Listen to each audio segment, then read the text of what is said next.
आणि आता आपण बघणार आहोत 36 जिल्ह्यांमधल्या वेगवेगळ्या घडामोडी अगदी झटपट सुरुवात करूया।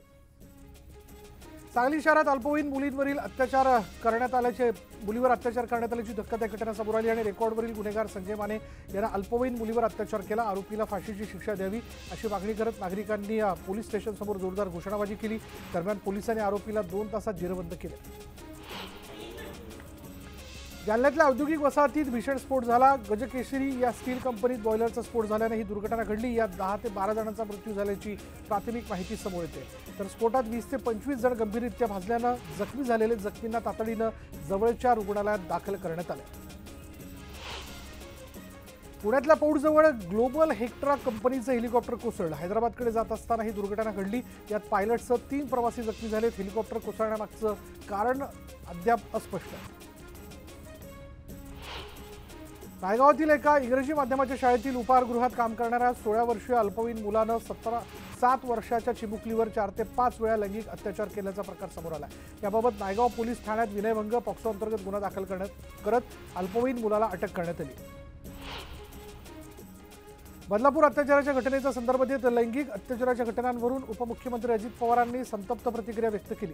विकृतांवर कायद्याचा धाक बसला पाहिजे आणि त्यामुळे विकृत मनोवृत्तीच्या गुन्हेगारांवर अशी कारवाई करा की इतर कोणी असा गुन्हा करणार नाही, असं अजित पवार म्हणाले। राज्यात महिलांवरील अत्याचाराच्या घटनेवरून खासदार सुप्रिया सुळे यांनीही संताप व्यक्त केलेला आहे। आरोपींना वर्दीची भीती राहिली नसून आत्ताचं सरकार असंवेदनशील सरकार असल्याचा आरोप त्यांनी केला। बदलापूर प्रकरणातील आरोपीला फाशीची शिक्षा होणार नाही तोपर्यंत स्वस्थ बसणार नाही, असंही त्यांनी म्हटलं। नाशिकमध्ये पावसाची संततधार सुरू आहे। गोदावरी नदीच्या पाणी पातळीत वाढ झालेली असून गोदाकाठची मंदिरं पाण्याखाली गेलेली आहेत। दरम्यान सुरक्षेच्या कारणास्तव गोदाकाठची दुकानंही हलवण्यात आलेली आहेत। काही दिवसांच्या प्रतीक्षेनंतर मावळ तालुक्यात पावसाचं पुन्हा आगमन झालंय। मुसळधार पावसामुळे मावळमधील सर्व धरणं भरली असून नद्याही दुथडी भरून वाहत आहेत। पावसामुळे खरीप पिकांना फायदा होणार असल्यानं शेतकऱ्यांमध्ये आनंदाचं वातावरण आहे। तर दुसरीकडे मात्र जुन्या पुणे मुंबई महामार्गावरून प्रवास करणाऱ्या वाहन चालकांना वाहनं चालवताना कसरत करावी लागते। आम्ही लाडकी बहीण योजना पण देऊ आणि बहिणींना सुरक्षाही देऊ, असं उपमुख्यमंत्री देवेंद्र फडणवीस यांनी स्पष्ट केलं। विरोधक फक्त मतांचं राजकारण करतायत आणि त्यांची सत्ता आली तर ते सगळ्या योजना बंद पाडतील, असंही फडणवीसांनी म्हटलंय। यवतमाळ इथे पार पडलेल्या लाडकी बहीण योजनेच्या कार्यक्रमात ते बोलत होते। बीडच्या माजलगाव तालुक्यातील घटाळवाडी इथे घटाळी नदीला पूर आलाय। पुलावरून पुराचं पाणी वाहत असल्यानं घटाळवाडी आणि माजलगाव या 2 गावांचा संपर्क तुटला आणि त्यामुळे विद्यार्थी आणि नागरिकांना या पुलावरून जीवघेणा प्रवास करावा लागतोय। नांदेड जिल्ह्यातील लिंबोटी धरण पूर्ण क्षमतेनं भरलंय। पाणलोट क्षेत्रातील मुसळधार पावसामुळे धरणातून पाण्याचा विसर्ग केला जाण्याची शक्यता आहे। या धरणातून जिल्ह्यातील कंधार, लोहा, पालम, उदगीर आणि अहमदपूर तालुक्यांना पाणीपुरवठा केला जातो। त्यामुळे आता पिण्याच्या पाण्याचा आणि सिंचनाचा प्रश्न मिटलाय। पालघर जिल्ह्यात जोरदार पाऊस बरसतोय। धरण क्षेत्रातील पावसामुळे सूर्य प्रकल्पातील धामणी धरण 100% भरले आणि त्यामुळे धामणी धरणाचे 5 पैकी 3 दरवाजे उघडण्यात आले। धरणातून 5900 क्युसेक्सनं सूर्या नदीत पाण्याचा विसर्ग सुरू आहे। त्यामुळे सूर्या नदीकाठच्या गावांना सतर्कतेचा इशारा देण्यात आला आहे। पालघर जिल्ह्यात पहाटेपासून जोरदार पाऊस सुरू असून जिल्ह्यातील बोईसर, चिंचणी परिसरात मुसळधार पाऊस झाला। पावसामुळे सखल भागात पाणी साचलंय। तर रविवारी पालघर जिल्ह्याला ऑरेंज अलर्ट देण्यात आला। शहापूर परिसरातील धरण क्षेत्रात मुसळधार पाऊस पडतोय आणि त्यामुळे मुंबईला पाणीपुरवठा करणाऱ्या भातसा धरणाच्या पाणी पातळीत वाढ झाली। त्यामुळे धरणाचे 5 दरवाजे उघडण्यात आलेत। पावसाचा जोर वाढल्यास पाण्याच्या विसर्गात वाढ केली जाणार असून नदीकाठच्या नागरिकांना सतर्क राहण्याचं आवाहन प्रशासनानं केलं।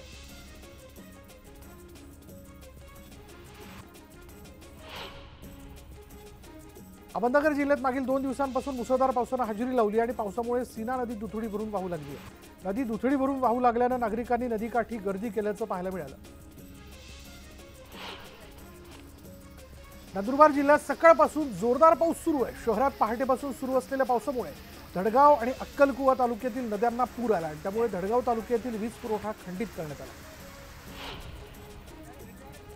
पूर्णा नदीला पूर आल्यानं जळगावातील जामोदा आणि नांदुरा तालुक्याला जोडणारा पूल पाण्याखाली गेला आणि पुलावर 1 ते 2 फूट पाणी आल्यानं वाहतूक पूर्णपणे बंद करण्यात आली।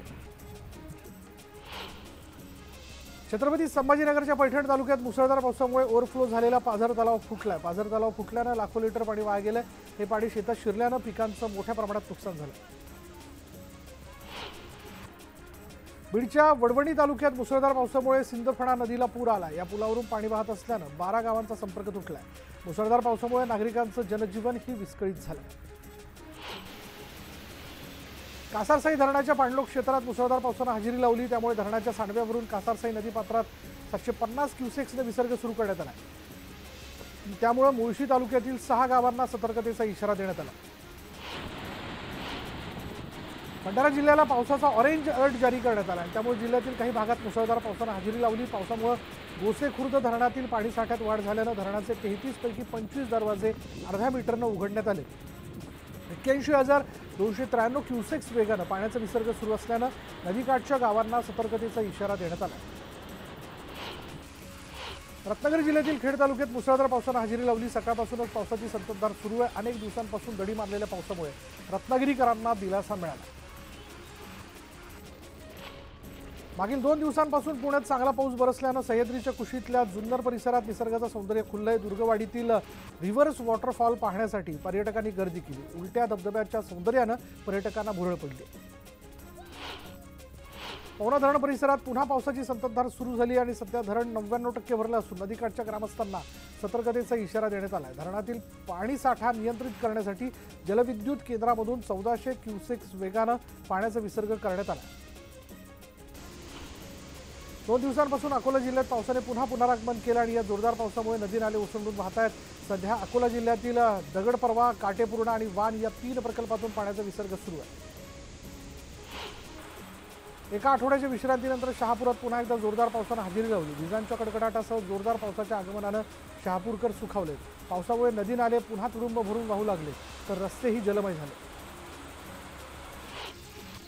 जळगावात वादळी वाऱ्यासह जोरदार पावसानं धुमाकूळ घातलाय। मात्र वादळी वाऱ्यामुळे शहराला पाणीपुरवठा करणारा वाघूर पंपिंग स्टेशनचा वीज पुरवठा खंडित झाला आणि त्यामुळे त्याचा परिणाम पाणी पुरवठ्यावरही झाला। रविवारी किंवा सोमवारी पाणी पुरवठा होण्याची शक्यता वर्तवण्यात आली। सिंधुदुर्गात मागील काही दिवसांपासून उसंत घेतलेल्या पावसाने पुन्हा एकदा जोर धरलाय। जिल्ह्यात पावसाची रिपरिप सुरूच आहे। सह्याद्रीच्या पट्ट्यात पावसाचा जोर वाढल्यानं नद्या नाल्यांमध्ये पाण्याचा प्रवाह वाढला। रत्नागिरीत सकाळपासून पावसाचा जोर वाढलाय। पावसामुळे वातावरणात कमालीचा गारवा पसरला असून नागरिकांना उकाड्यापासून दिलासा मिळाला। जळगाव जिल्ह्यात गेल्या 2 आठवड्याच्या विश्रांतीनंतर पावसाने हजेरी लावली। भुसावळमध्ये अनेक भागात वादळी वाऱ्यासह मुसळधार पाऊस झाला। या पावसामुळे उकाड्यापासून नागरिकांना काहीसा दिलासा मिळाला। छत्रपती संभाजीनगर जिल्ह्यात मागील 2 ते 3 दिवसांपासून जोरदार पाऊस सुरू आहे। पावसाने पाझर तलावाच्या पाणी पातळीत वाढ झाली आहे। काही तलाव तुडुंब भरल्यानं शेतकरी वर्गात आनंदाचं वातावरण आहे।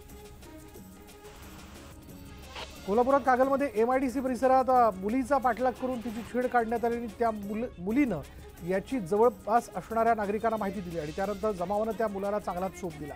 धक्कादायक बाब म्हणजे छेड काढणारा तरुण अल्पवयीन होता।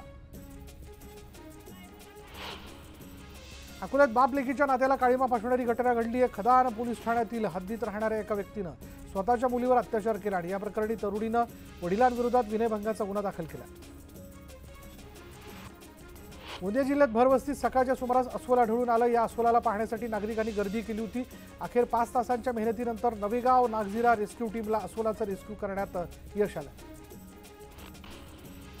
गडचिरोली जिल्ह्यात कुरखेडा इथे जिल्हा परिषदेच्या आवारात एका तरुणीचा मृतदेह आढळून आला आणि ही तरुणी काल रात्रीपासून घरातून बेपत्ता होती।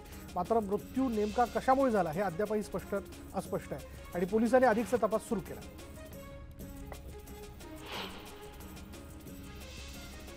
अलिबागमधील परहूरपाडा इथे आंतरराष्ट्रीय फेक कॉल सेंटरचा अलिबाग पोलिसांनी पर्दाफाश केला। एका महिलेसह 33 आरोपींना पोलिसांनी ताब्यात घेतलंय।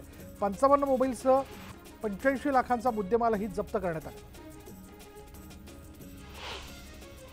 बोईसरमध्ये महाराष्ट्र प्रदूषण नियंत्रण मंडळाचा भोंगळ कारभार पुन्हा एकदा चव्हाट्यावर आलाय। तब्बल 90 लाख खर्च करून शिरगाव इथे समुद्रकिनारा स्वच्छ करण्यासाठी दिलेलं यंत्र मागील अनेक वर्षांपासून धुळकात पडून आहे आणि त्यातच आता पुन्हा 5 कोटींचा निधी नवीन यंत्रांसाठी दिल्यानं लोकप्रतिनिधींनी टीका केली। गोंदियात चालत्या रेल्वेतून उतरणं तरुणाच्या जीवावर बेतले। चालत्या रेल्वेतून उतरताना तोल गेल्यानं व्यक्ती ट्रेनखाली गेला असता मात्र महिला RPF जवानाच्या सतर्कतेमुळे सदर व्यक्तीचे प्राण वाचवण्यात आलेत। ही संपूर्ण घटना CCTV कॅमेऱ्यात कैद झाली। गोंदिया शहरात जुन्या जिल्हा परिषदेच्या आवारात अचानक अस्वल दिसल्याने एकच खळबळ उडाली। वर्दळीच्या ठिकाणी अस्वल आल्यानं नागरिकांची तारंबळ उडाली। नेपाळमधील बस अपघातात जळगाव जिल्ह्यातील 26 जणांचा मृत्यू झाल्याची माहिती समोर आली आहे, तर एक मुलगी अद्यापही बेपत्ता आहे, तर अपघातात 16 जण जखमी झाल्याची माहिती मिळते। राजापूरजवळ अणुस्कुरा घाटात दरड कोसळल्यानं वाहतूक ठप्प झाली। ही दरड हटवण्याचं काम सध्या सुरू आहे, मात्र वाहतूक बंद झाल्यानं कोल्हापूरकडे जाणाऱ्यांना पर्यायी मार्गाचा वापर करण्याचं आवाहन करण्यात आलं। दिव्यांगांना शासनामार्फत विविध योजनांचा लाभ दिला जातो आणि ही शिबिरं विळद घाटात का घेतली जातात, जिल्हा शासकीय रुग्णालयात का नाही, असा सवाल खासदार निलेश लंके यांनी जिल्हा शल्य चिकित्सकांना केला। यापुढे शासकीय योजनांचे लाभ जिल्हा शासकीय रुग्णालयामधूनच देण्यात यावेत अशा सूचनाही त्यांनी केल्या। लाडक्या बाप्पाच्या आगमनाला केवळ 15 दिवस उरलेत। मूर्ती रंगकाम जे आहे ते अंतिम टप्प्यात आलेले, मात्र यंदा कच्चा माल महागल्यानं गणेश मूर्ती 20% महागल्या। रत्नागिरी जिल्ह्यातील चिपळूण, खेड, लांजा, राजापूर आणि संगमेश्वर या 5 तालुक्यांमधील 311 गावांचं क्षेत्र पर्यावरण संवेदनशील क्षेत्र म्हणून घोषित करण्यात आलं आणि याबाबतची अधिसूचना प्रसिद्ध करण्यात आली आहे। गेल्या वर्षीच्या तुलनेत यंदाच्या खरीप हंगामात राज्यात तुरीचं क्षेत्र वाढलेलं आहे। कृषी विभागाच्या अहवालानुसार गतवर्षी 21 ऑगस्टपर्यंत 1,05,321 हेक्टर क्षेत्रावर, तर यावर्षी याच तारखेपर्यंत 12,11,941 हेक्टर क्षेत्रावर तुरीची पेरणी झाली आहे।